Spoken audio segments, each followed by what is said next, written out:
countries all around the world are looking at how digital platforms are operating inside their borders, inside their economies, in the US, in the European Union, in the UK, Japan, Brazil, India, right around the world.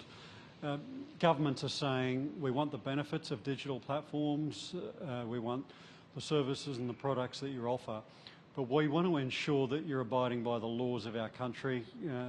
In Australia, the laws of Australia don't stop at the internet, and we've got to ensure that unfair competition isn't occurring as a result of the behaviours of these large multinational digital platforms, and that's what these reforms are all about.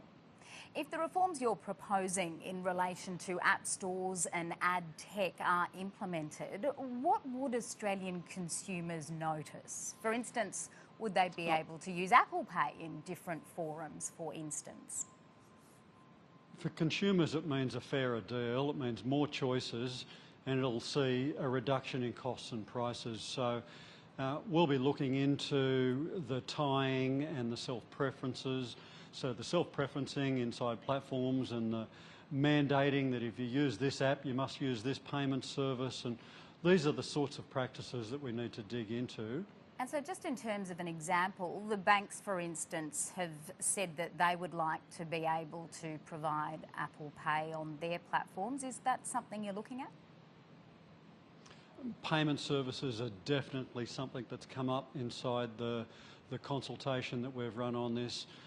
But in particular, two other things: access to an app store and the terms and conditions in which a developer can get access to one of the two big app stores, restrictive practices there and the conditions around which developers can get access to an app store. Yes, the payment systems that are mandated. But in addition to that, advertising services. Businesses, if you're not online and you're not advertising online, then you're not in the game. The use of integrated advertising services, which means you've got to use the digital app's entire suite of products with very little transparency and very little choice. We need to look at this to ensure that small businesses in particular are getting a better deal. And then fair treatment for businesses to ensure that they can't be arbitrarily and unilaterally excluded from an app or a marketplace or a platform, which would do irreparable harm to their businesses. So there's a lot at stake here. Under the proposal, the Minister would have the power to designate platforms or services and impose service-specific obligations. Could Big Tech consider that an empty threat, given the way the government has been threatening Meta with designation under the News Media Bargaining Code? I'll have more to say about the News Media Bargaining Code in the near future. Are you, the Minister, preparing to designate Meta?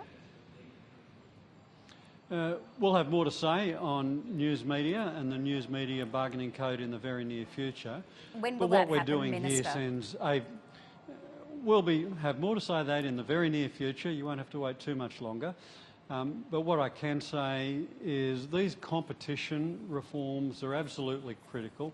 They're not unrelated because it sends a clear signal to social media platforms and other digital platforms that the law of Australia doesn't stop at the internet. The Online Safety Commissioner lost a battle against X and Elon Musk earlier this year. Is the government's appointment of Tesla chair Robin Denholm to head its review into research and development an effort to cosy up to the new Trump White House?